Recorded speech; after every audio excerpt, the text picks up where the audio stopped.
عن ابي موسى الاشعري رضي الله عنه قال قال رسول الله صلى الله عليه وسلم بخمس كلمات فقال ان الله عز وجل لا ينام ولا ينبغي له ان ينام يخفض القسط ويرفع اليه عمل الليل قبل عمل النهار وعمل النهار قبل عمل الليل حجابه النور لو كشفه لاحرقت سبحات وجهه فانتهى إليه بصره من خلقه।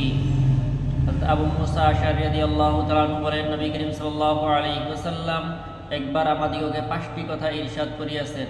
আল্লাহ তাআলা ঘুমান না এবং ঘুমানো তাহার মর্যাদার উপযোগীও নয়।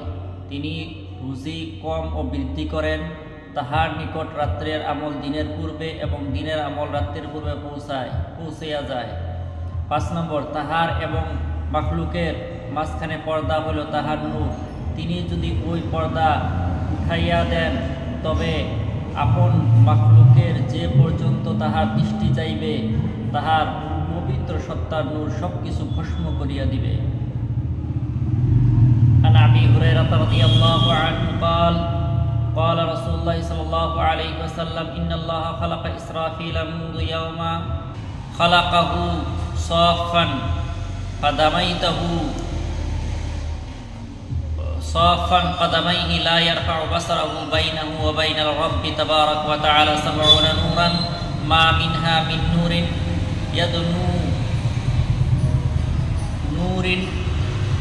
يدنو منه إلا احترق।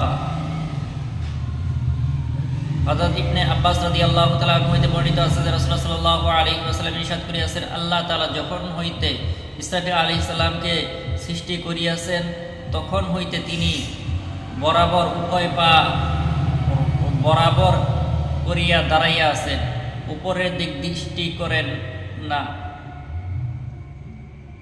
দৃষ্টিপাত করেন না।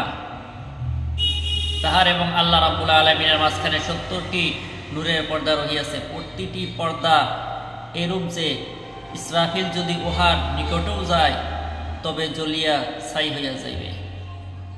عن زرارة بن أوفى رضي الله عنه أن رسول الله صلى الله عليه وسلم قال لجبريل هل رأيت ربك؟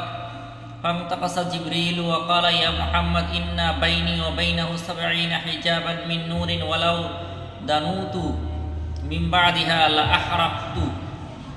হযরত জুবাইর ইবনে আউফ রাদিয়াল্লাহু তাআলা আনহু হতে বর্ণিত আছে যে রাসূলুল্লাহ সাল্লাল্লাহু আলাইহি ওয়াসাল্লাম হযরত জিবরাইল আলাইহিস সালামকে জিজ্ঞাসা করিলেন, আপনি কি আপন রবকে দেখিয়াছেন?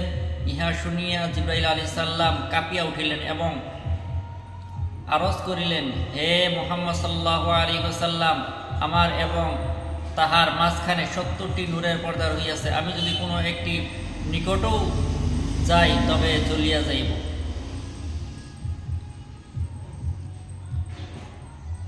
عن أبي هريرة رضي الله عنه عن النبي صلى الله عليه وسلم قال يقبض الله الأرض يوم القيامة ويطوي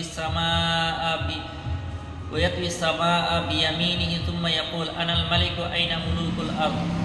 আবু হুরায়রা রাদিয়াল্লাহু তাআলা নবী করিম সাল্লাল্লাহু আলাইহি ওয়াসাল্লাম হতে বর্ণনা করেন যে তিনি ইরশাদ করিয়াছেন, আল্লাহ তাআলা কিয়ামতের দিন জমিনকে আপন মুষ্টিতে ধারণ করিবেন এবং আসমানকে আপন ডান হাতে পেঁচাইয়া লইবে, অতঃপর বলিবেন, আমি বাদশাহ, জমিনের বাদশাহ কোথায়?